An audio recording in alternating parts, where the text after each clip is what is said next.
Hi students, നമ്മളിപ്പോൾ 10ാം ക്ലാസ്സിലോട്ടായിരിക്കും നിങ്ങൾ ഇനി പോകാൻ പോകുന്നുണ്ടാവും. ഓക്കെ, 9ാം ക്ലാസ്സിൽ എക്സാം എഴുതി കഴിഞ്ഞ് 10ാം ക്ലാസ്സിൽ ചിലപ്പോൾ ട്യൂഷൻ നിങ്ങളെ പോയി തുടങ്ങിയിട്ടുണ്ടാവും. ഓക്കെ, അപ്പോൾ നമ്മൾ ഫിസിക്സിലെ 9ൽ നിന്ന് 10ലോട്ട് വരുമ്പോൾ ഫിസിക്സിലുള്ള മാറ്റങ്ങൾ എന്തൊക്കെയാണെന്നാണ് നമ്മളൊന്ന് അനലൈസ് ചെയ്യാൻ പോകുന്നത്. ഓക്കെ, ടോപ്പിക്സിലുള്ള വ്യത്യാസം, എക്സാം പാറ്റേണിലുള്ള വ്യത്യാസം. ഓക്കെ, വലിയ വ്യത്യാസങ്ങളൊന്നും പാറ്റേൺ ഇല്ല, പക്ഷേ ടൈപ്പ് ഓഫ് ക്വസ്റ്റ്യൻസിൽ ചില വ്യത്യാസങ്ങൾ വരും. ഓക്കെ, ന്യൂമറിക്കൽസ്, അതായത് കണക്ക് കൂട്ടുന്ന ക്വസ്റ്റ്യൻസ് കൂടോ കുറയോ എന്നെല്ലാം നമുക്ക് ഒന്ന് നോക്കാം. ഓക്കെ, അപ്പോൾ ഇനി എന്താണ് പഠിക്കേണ്ടത്? 9 വരെ നിങ്ങൾ എന്താണ് പഠിച്ചത്? ഫിസിക്സിലെ ഏതൊക്കെ ടോപ്പിക്സ് ആണ് പഠിച്ചത്? അത് തന്നെയാണോ 10th പഠിക്കേണ്ടത് എന്ന് ഒന്ന് നോക്കാം.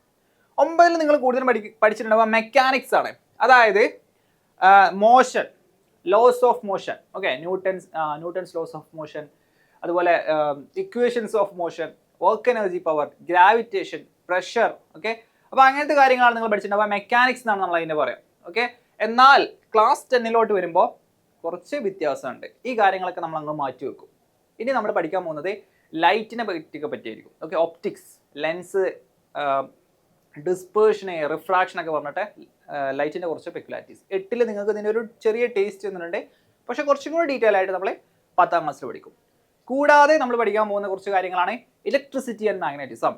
10th ഏറ്റവും കൂടുതൽ ചാപ്റ്റേഴ്സ് ഉള്ളത് ഇലക്ട്രിസിറ്റി ആൻഡ് മാഗ്നറ്റിസം ആണ്. ഓക്കെ, അത് ഡിഫറെൻറ്റ് ചാപ്റ്റേഴ്സ് ആണ്. Magnetic effects of electric current ഉണ്ട്, ഇലക്ട്രോ മാഗ്നറ്റിക് ഇൻഡക്ഷൻ ഉണ്ട്, ഇലക്ട്രിസിറ്റി കൺസംഷൻ ആൻഡ് കൺസർവേഷൻ ഉണ്ട്. 3 ഈസി ചാപ്റ്റേഴ്സ് ആണ്, പക്ഷേ ഫോക്കസ് വേറെയാണ്. ഓക്കെ, നിങ്ങൾ ഇതുവരെ പഠിച്ച മോഷൻ, ലോസ് ഓഫ് മോഷൻ പോലെയല്ല. ഓക്കെ, ചില പ്രോബ്ലംസ് ഒക്കെ ഇമാജിൻ ചെയ്യാൻ കുറച്ച് ബുദ്ധിമുട്ടായിരിക്കും, പക്ഷേ കുറച്ചും കൂടി ഇക്വേഷൻസ് ഒക്കെ ഡയറക്റ്റ് അപ്ലിക്കേഷൻസ് ആയിരിക്കും. ഓക്കെ, ഇപ്പോൾ സത്യം പറഞ്ഞാൽ എൻ്റെ ഒരു അഭിപ്രായത്തിൽ 10ാം ക്ലാസ് ഫിസിക്സ് 9ാം ക്ലാസ്സിനേക്കാളും കുറച്ചും കൂടി എളുപ്പമാണ് ന്യൂമറിക്കൽസിൻ്റെ കാര്യമൊക്കെ വരുമ്പോൾ. ഓക്കെ, കുറച്ചൊക്കെ മെമ്മറൈസ് ചെയ്യാനുള്ള കാര്യങ്ങളുണ്ട്. ഓക്കെ, 10ാം ക്ലാസ്സിൽ. ഓക്കെ, അപ്പോൾ അതാണ് നമ്മളെ എന്തിലുള്ളത്, നമ്മളെ ക്ലാസ്സിൻ്റെ കാര്യങ്ങളിലുള്ളത്, അല്ലെങ്കിൽ ടോപ്പിക്സിലുള്ളത്. ഞാൻ നേരത്തെ പറഞ്ഞ പോലെ മെക്കാനിക്സ് ആണ് ഇവിടെ, മോഷൻ, ഗ്രാവിറ്റേഷൻ, ഫോഴ്സ്, കാര്യങ്ങളൊക്കെ. ഓക്കെ, വർക്ക്, പിന്നെ സൗണ്ടൊക്കെ പഠിച്ചിട്ടുണ്ട്, അക്കൗസ്റ്റിക്സ്. ഓക്കെ, എന്നാൽ ഫിസിക്സ് SLC ഫിസിക്സിലോട്ട് വരുമ്പോൾ അത് ഇലക്ട്രിസിറ്റി ആൻഡ് മാഗ്നറ്റിക്സിലാണ് ഫോക്കസ്. കുറച്ച് ഒപ്റ്റിക്സ് അല്ലേ, അതായത് ലെൻസ്, ഡിസ്പേർഷൻ കാര്യങ്ങളൊക്കെ പഠിക്കുന്ന, ഹ്യൂമൺ ഐ ഡിസ്പേർഷനൊക്കെ പഠിക്കുന്ന ഒരു ചാപ്റ്റർ. ഓക്കെ, അപ്പോൾ ഒപ്റ്റിക്സ്, ഇലക്ട്രിസിറ്റി, മാഗ്നറ്റിസം, പിന്നെ സിമ്പിൾ മെഷീൻസ് എന്ന് പറഞ്ഞ ഒരു സിമ്പിൾ ചാപ്റ്റർ. ഓക്കെ, അപ്പോൾ ഇതൊക്കെയാണ് നിങ്ങളുടെ ചാപ്റ്റേഴ്സ്. നിങ്ങൾ 10ാം ക്ലാസ്സിലോട്ട് പോകുന്നതിന് മുന്നേ ഫിസിക്സിലെ ചാപ്റ്റേഴ്സ് ഒന്ന് നോക്കിയൊക്കെ അറിയുന്നത് നല്ലതാണ് അല്ലേ. നമ്മളെ മുന്നിലുള്ളത് എന്താണെന്ന് അറിഞ്ഞാൽ, പോകേണ്ട വഴി അറിഞ്ഞാൽ കുറച്ചും കൂടി എളുപ്പമാണ് കാര്യങ്ങൾ അല്ലേ. അപ്പോൾ ഇതാണ് ചാപ്റ്റേഴ്സ്. കണക്ക് കൂട്ടലുകൾ കുറയുമോ കൂടുതലാണോ?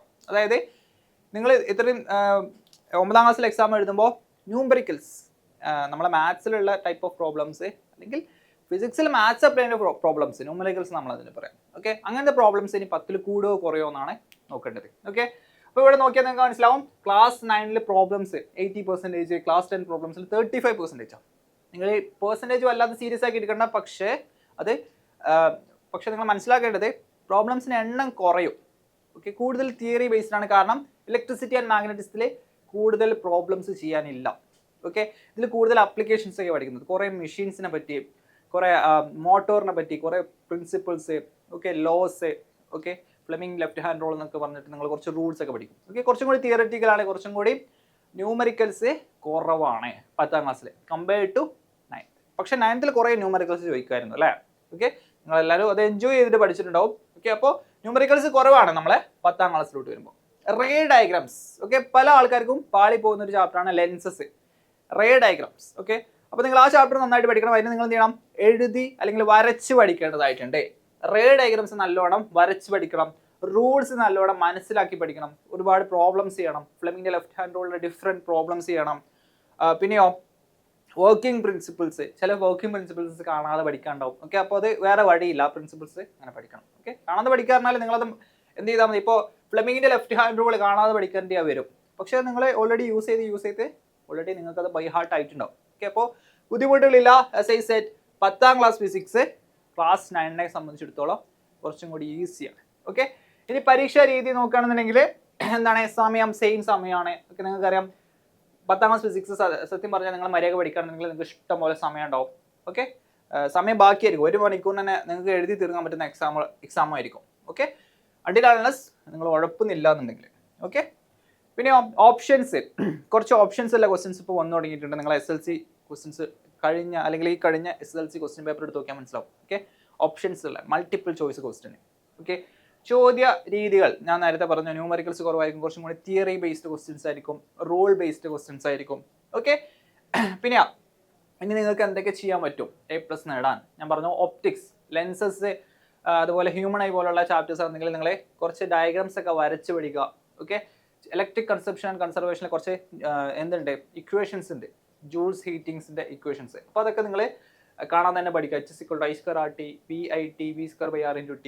ഓക്കെ, അതെല്ലാം ഒരു ഇക്വേഷന് ബാക്കി ഉണ്ടാക്കിയെടുക്കുന്നതാണ്. പക്ഷേ നിങ്ങൾക്കത് ഓർത്ത് വെക്കണം. അത് എങ്ങനെ ഓർത്ത് വെക്കുക?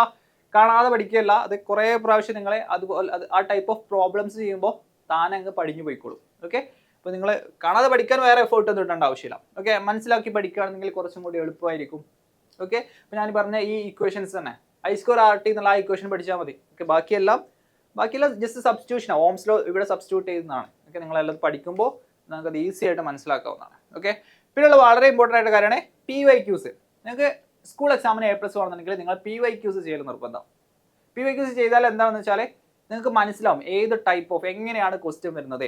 പലപ്പോഴും കുട്ടികൾ കുറേ പഠിക്കും, പക്ഷേ എക്സാം വരുമ്പോൾ ബുദ്ധിമുട്ടാവുന്നതിന് കാരണം അവർക്ക് ആ ക്വസ്റ്റ്യൻ കണ്ട് പരിചയമില്ലാത്ത.